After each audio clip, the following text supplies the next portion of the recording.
Hello there, YouTube. Today, I've got a package containing 14 pounds worth of leaked government documents.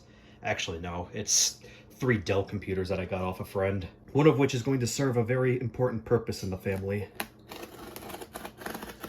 So I'm gonna open this box now. Box should be opening now. Yep. We've got some packing material, mostly newspapers. Here's a Dell charger of some sort. Let's open and see what type it is.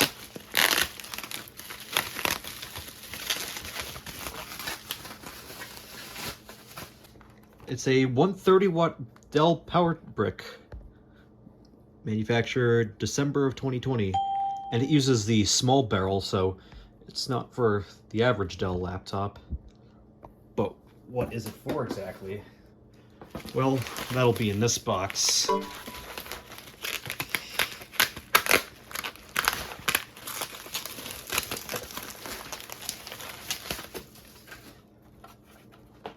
This is what the 130-watt adapter is for. This is a Dell Optiplex 5080 Micro from 2020.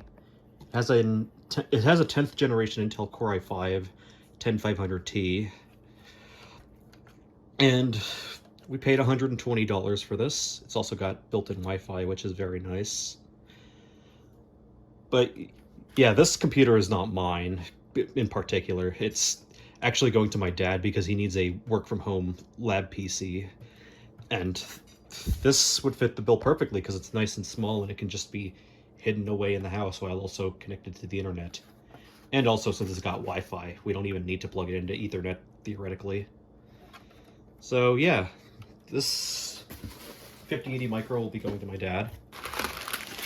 But that's not the only computer I got, because I also got a laptop. 2 laptops, actually. Let's open the top one first, since that's the one that I saw. Ah, the memories. This is a Dell Latitude E6410. It's a Windows 7 era laptop from 2010, 2011-ish. This one's a later production unit, higher spec model, because it has a Core i5 560M and NVIDIA NVS 3100M graphics. The reason why I say memories is because this was my laptop when I was 12 years old. Well, not this exact E6410. I had a slightly lower spec unit, but point is, I had an E6410 when I was 12 years old, which would have been 10 years ago around this time when I got it. 0B1. So that means this should have been manufactured around November of 2010. And because this has a dedicated GPU, it requires a 90-watt power adapter, which is no problem because I have a 180-watt for my 7520. The trackpad and palm rest are a little bit worn, but the keyboard seems to be in good shape. And it's also the backlit keyboard, which mine didn't have. No hard drive caddy, but that's fine because I'm just going to shove an SSD in there. There's a little scratch here and there, but overall for a 14-year-old laptop, not bad. Battery probably doesn't work. Oh no, it does, so we can actually test it on the spot.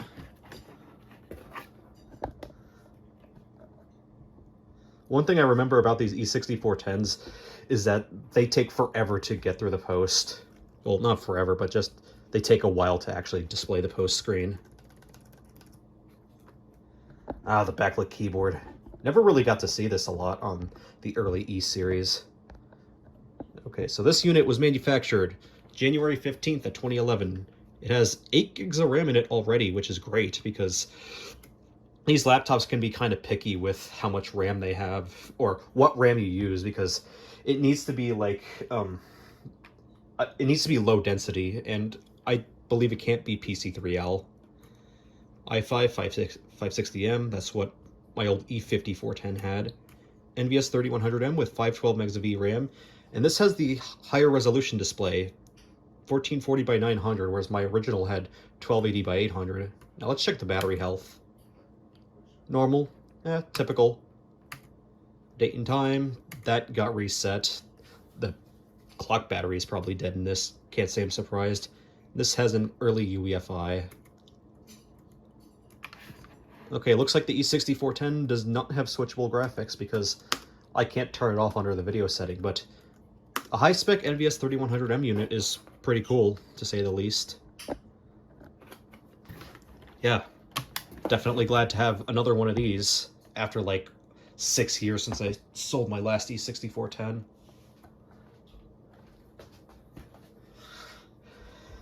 Okay, now let's unpack the second laptop.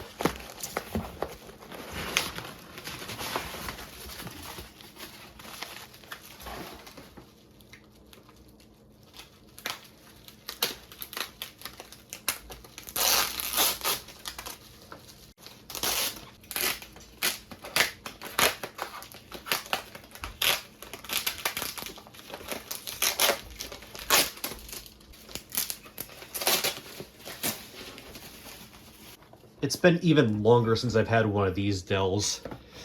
Ladies and gentlemen, this is the great laptop ever. A Dell Latitude D630. Good old Core 2 Duo with Windows Vista. Keyboard is a little bit worn. It looks like there was an Under Armour sticker here at one point. And I believe this is a base spec unit except for one thing, which is actually pretty cool and partially why I wanted this one. Firewire 1394.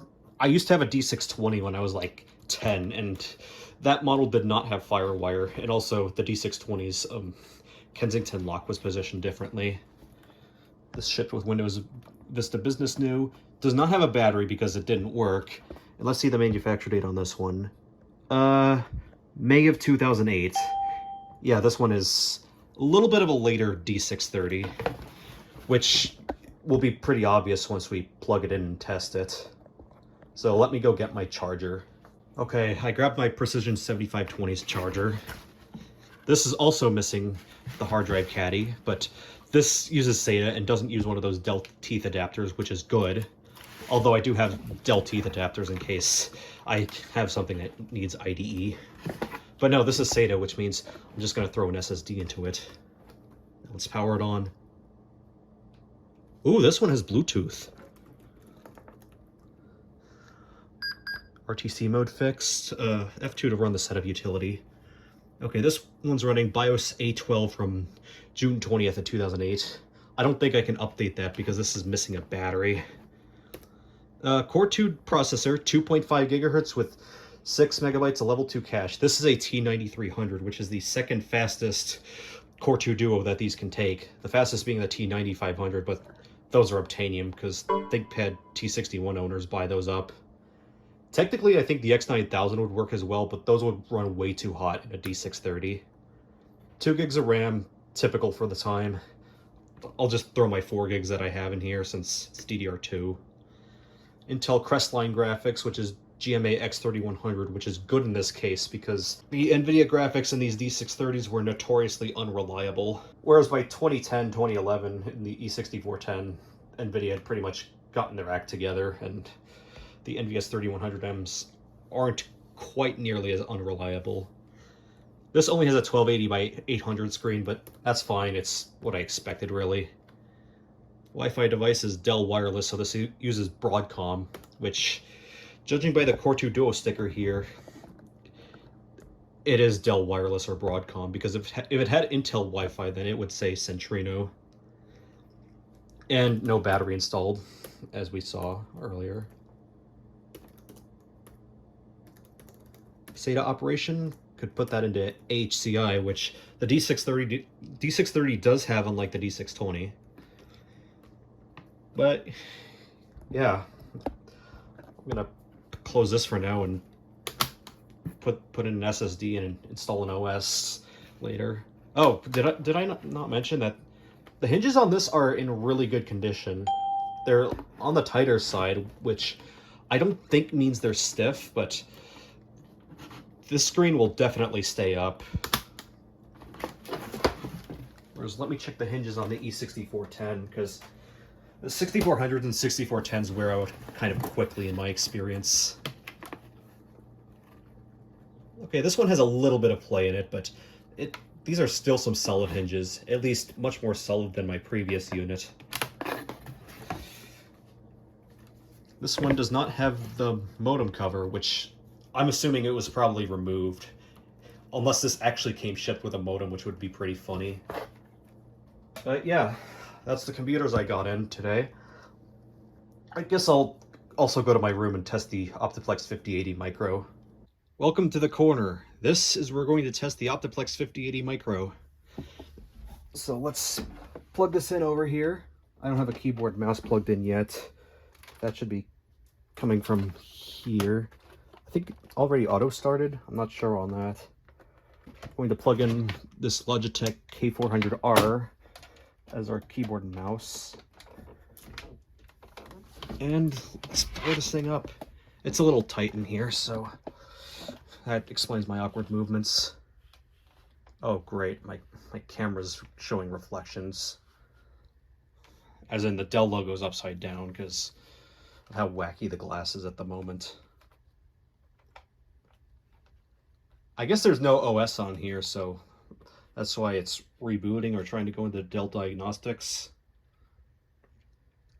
Whatever the case is, this has an SSD in it, a 256 gigabyte NVMe, which is perfectly fine for what my dad needs. Okay, hardware scan complete with no issues.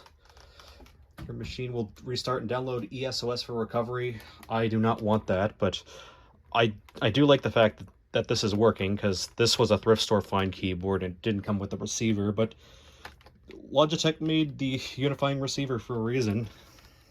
So just pairing that through the software, put it in the receiver's memory, which is great. But let's enter the setup and look through. Okay, this still uses the older UEFI setup, because I also got a 7090 Micro last month for a client, and that uses a different UEFI setup. System information, manufacture date, Mario's death day in 2021, which ironically comes before the ownership date of December 11th, 2020. This only has 8 gigs of RAM in it. Huh. I mean, I guess it was lowered from 140 to 120 for a reason, but I'm sure that's fine.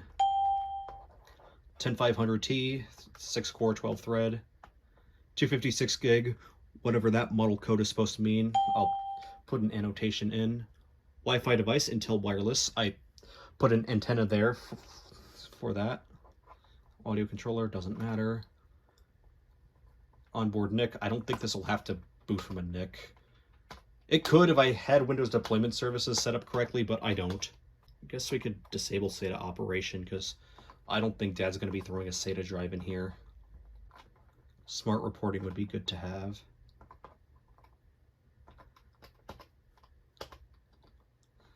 Disable the dust filter maintenance.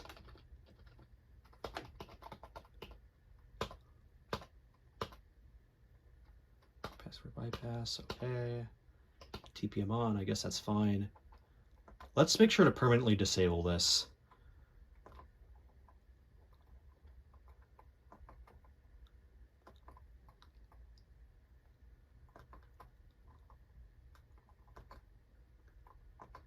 Get screwed, CompuTrace. And as for chassis intrusion, okay, that's already disabled, which is good because we don't need that here. And we probably wouldn't want that anyway. AC recovery, last power state. Intel speed shift technology. I'm guessing that's speed step. USB wake. Wake on LAN or WLAN, which is definitely what we want. Okay, I think everything is good as is from here. Could probably update that BIOS, but I'll just leave the rest up to my dad because this is his machine. So yeah, let me just enter the F12 menu so this isn't going into auto recovery mode. And I'll turn it off. Neat, that works. Although it came with less RAM than I was expecting, because that wasn't clarified. It's okay though. 8 gigs should be fine for what my dad's gonna do with it. And just one more thing to do.